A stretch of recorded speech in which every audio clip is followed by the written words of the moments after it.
اعوذ باللہ من الشیطان الرجیم بسم اللہ الرحمن الرحیم الصلاۃ والسلام علیکہ یا رسول اللہ الصلاۃ والسلام علیکہ یا حبیب اللہ۔ السلام علیکم دوستو، آج میں آپ کو درود و السلام کی فضیلت و برکات اور فوائد بتاؤں گی۔ جیسا کہ آپ جانتے ہیں کہ حضور پاک صلی اللہ علیہ وسلم یہ پسند کرتے تھے کہ میری امت مجھ پہ درود پڑھے اور آپ صلی اللہ علیہ وسلم اس پہ رحمتوں کا نزول فرمائیں۔ کیا ہی پسند تھی میرے حضور کی، سبحان اللہ۔ صحیح مسلم میں روایت ہے کہ جو مجھ پہ ایک مرتبہ درود پڑھتا ہے اللہ اس پہ 10 رحمتیں نازل کرتا ہے۔ اللہ اکبر۔ درود کے ساتھ سلام بھی ہو تو پھر تو کمال ہی ہو جائے۔ ایک بہت ہی خوبصورت اور سادہ سا شعر ہے، کسی نے کیا خوب کہا ہے، درود پڑھنے سے ثواب ملتا ہے، سلام پڑھنے سے جواب ملتا ہے، سبحان اللہ۔ اور اگر حضور کی طرف سے وعلیکم السلام کے الفاظ آ جائیں تو اور کیا چاہیے۔ اس لیے کثرت سے حضور پاک صلی اللہ علیہ وسلم کو سلام کرو۔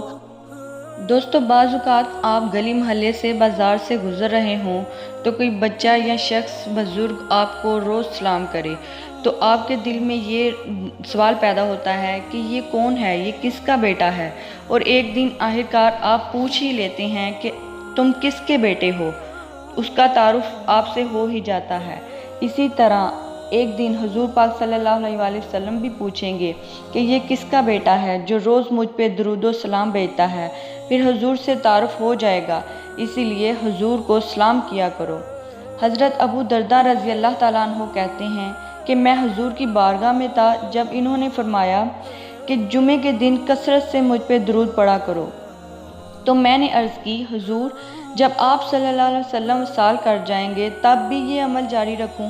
تو حضور نے فرمایا اللہ نے مٹی پہ حرام کر دیا کہ وہ نبیوں کے جسموں کو کھائے، نبی قبروں میں زندہ ہوتے ہیں اسی لیے ان کو رزق بھی دیا جاتا ہے، اس لیے جمعے کے دن کثرت سے میرے اوپر درود پڑھو، میرے اوپر سلام پڑھو۔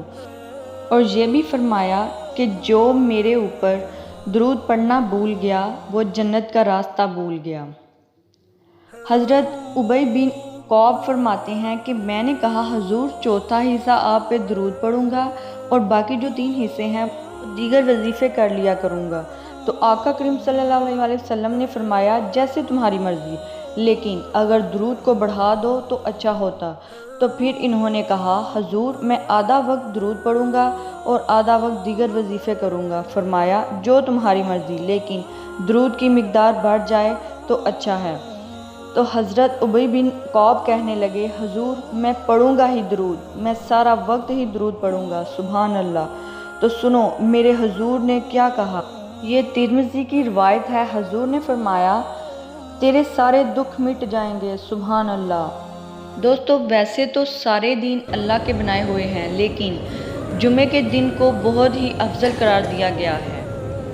جمعے کے دن حضرت آدم علیہ السلام کو پیدا کیا گیا، جمعے کے دن ہی حضرت آدم علیہ السلام کو جنت سے زمین پر بھیجا گیا، اور جمعے کے دن ہی حضرت آدم علیہ السلام کا وصال ہوا۔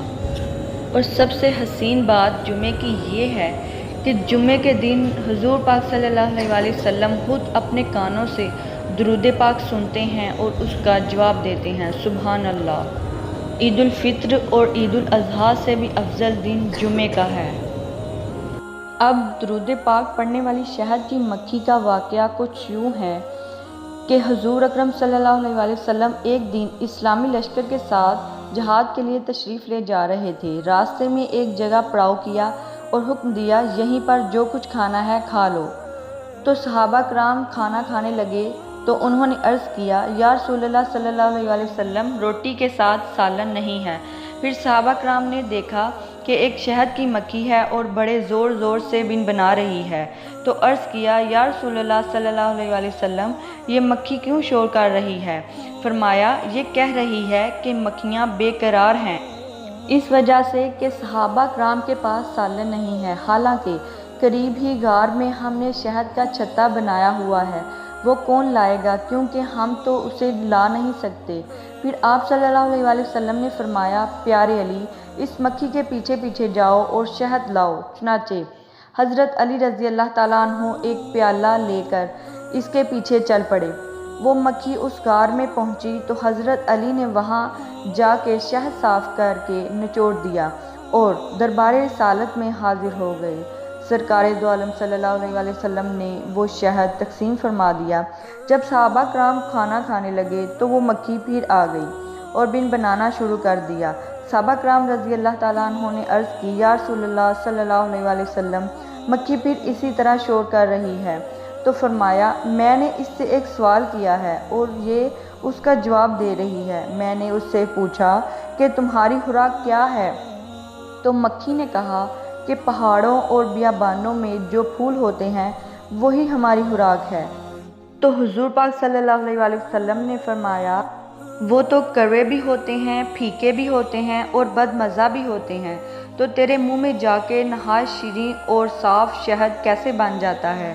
تو مکھی نے جواب دیا، یا رسول اللہ صلی اللہ علیہ وسلم، ہمارا ایک میر ہے اور سردار ہے، جب ہم پھولوں کا رس چوستی ہیں تو ہمارا میر آپ کی ذات مقدسہ پر درود پاک پڑھنا شروع کر دیتا ہے، تو ہم بھی اس کے ساتھ مل کے درود پاک پڑھنا شروع کر دیتی ہیں، تو وہ بد مزہ کڑوا اور رس درود پاک کی برکت و فضیلت سے میٹھا ہو جاتا ہے اور اس کی برکت اور رحمت کی وجہ سے شہد بن جاتا ہے۔ سبحان اللہ۔